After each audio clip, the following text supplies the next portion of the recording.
Hello, everyone. I'm sorry for a little bit of a late video recording to be posted. However, I will just tell you that this week is scheduled for a lot of reading. So we have not spent a whole lot of time in our textbook, and now we're going to really get engrossed in the content of that.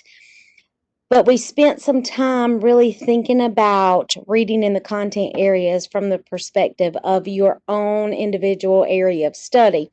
And of course, many of you have those job-alike interests. So as you're reading this week, thinking about the work that we've already done, chapters 1 and 2, reading in the disciplines, really provides you some information relevant to those content areas and the kind of reading that is necessary for those specific content areas. So what I'd like for you to do is read pages 1 through 58 this week in chapters 1 and 2, and then considering your specific area of study or maybe a similar area that might be listed in the book or listed here, just kind of go through and think about, based on your work in the past, with what observers would see with successful students. And then, of course, we've talked a lot about in your writings what would happen with a challenged student or a student with some reading comprehension needs, possibly even earlier reading skills that may have been missed along the way. And so think about that as it relates to the kind of reader that your students would need to be in your particular content area, and refer to some of the information that is here about how they would read, write, or think. And then also this week, it's just going to be a lot of reading, guys, and I apologize for it being so heavy in the reading for this time, but I think maybe you might find it to be a little bit more of an easy week because you can sort of relax a little bit somewhere, get your reading material out. There's not a lot of push for cooperation with other folks and collaboration and setting up Zoom meetings and things of that nature. So you're just coming off of that activity. And so now maybe just internalizing some things independently would be something that you would enjoy anyway. So there is a discussion board 2.5, and I'll go to that in just a moment and just sort of explain that a little bit. But I want you to also read chapter 3, and then think about chapters 1 through 3 in reflection, because we have a alternative field experience assignment. And I don't know if you saw in the syllabus, but because of COVID-19 restrictions, we are unable to send you out in the field for field experience. And so I've embedded something a little bit relevant to that as it relates to professional development, and giving you an opportunity to experience what that would be like in week 6. But the success that you have with that field experience will come from your attention to the text reading in this week's assignments. Okay, so I just want you to know the importance of that. You'll start to make connections to things we've already done. We've spent a lot of time really thinking about how to embed reading support and literacy rich opportunities in any content area. And so you'll find that there's some value to that, and bring some meaning about your understanding with some relevant examples and research that supports it in your reading this week. So happy reading. I hope that you will enjoy it. I hope that you will find that the text is an easy read, and that is something that you can benefit from now and hopefully in the future in your profession. So I'm going to go to the week 5 discussion. Now, it looks like, yes, another team thing, but it's not as intense as it was last week. This is more about just responses in your discussion. So we'll remain in our same groups, and I know we had some difficulty last week with being able to put one group in there. It's my mistake. I left out the social studies group, history group. You are in there now, so hopefully things will not be as crazy as they were last week. So this assignment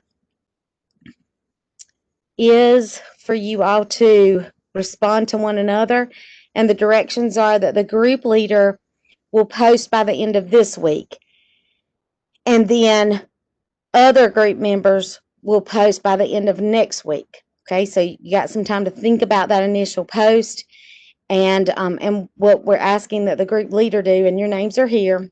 You know, I told you that we would be sharing that leadership responsibility because the North Carolina Teacher Evaluation Instrument and Standards for Professional Teaching look to see that you have leadership qualities. So I'm trying to embed some of that in our course.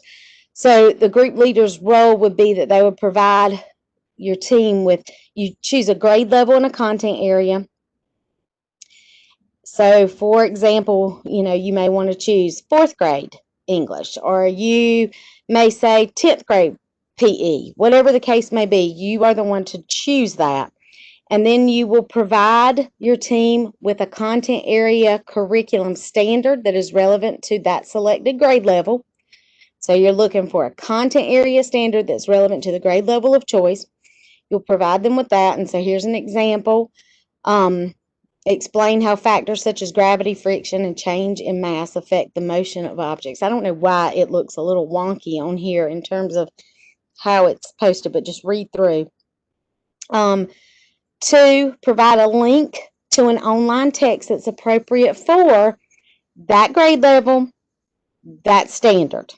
Okay, so you're looking for, you're choosing a grade level, you're choosing a standard, very similar to what we did when you did your lesson sketch design. Okay, so then you're going to find a text that is available online that supports that standard.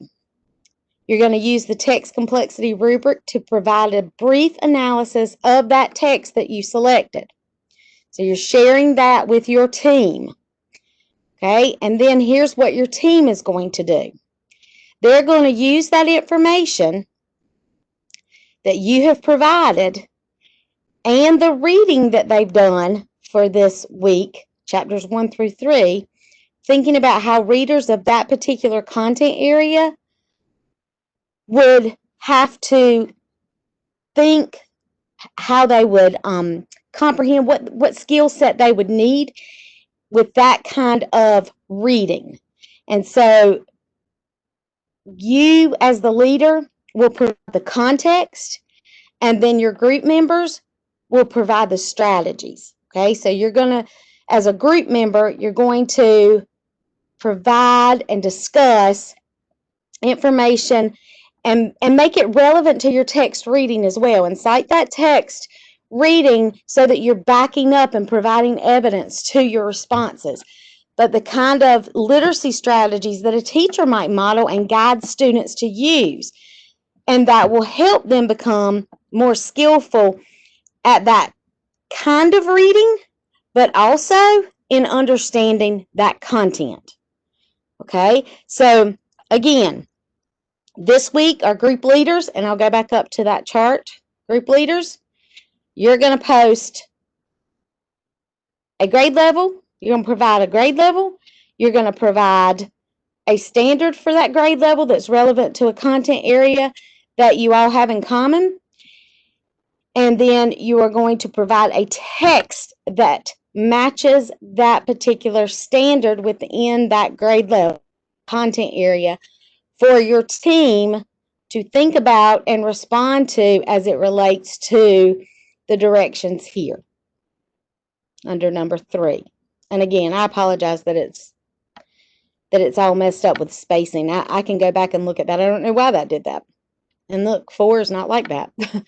So let's take a look at number 4. It says all group members, including the group leaders, roll second and final post. Okay, so here's the thing.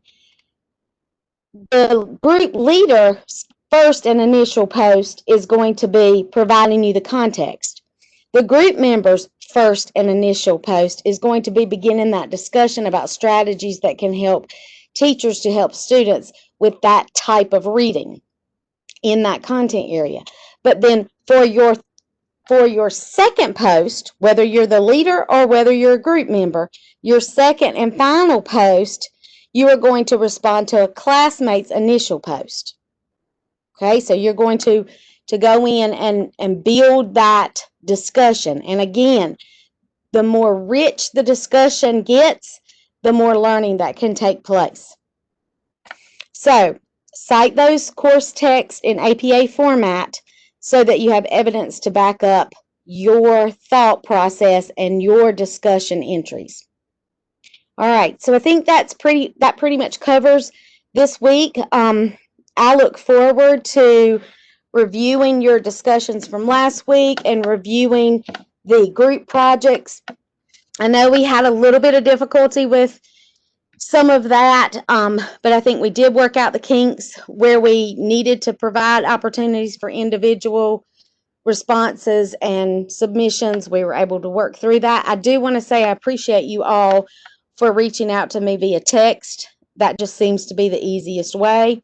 There were a couple of times that I did not get to respond right away, but then there were often times that I was. And so just know that I will eventually look to those texts, but don't get yourself too far into the week with a concern or a question that you have that doesn't allow for you to be able to wait for my response so that then you can work through the content.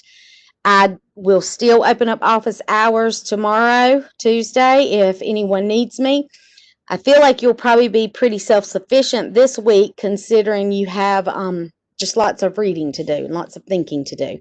And really, you aren't even required to post this week because you want to give your group leaders time to post the information that they are responsible for. So just dig into those books, guys, and just think about yourself as a professional and how the more you read and research and summarize for yourself information that you're finding to be helpful about building reading strategies and building the skill set of students in your classroom, the more effective you're going to be.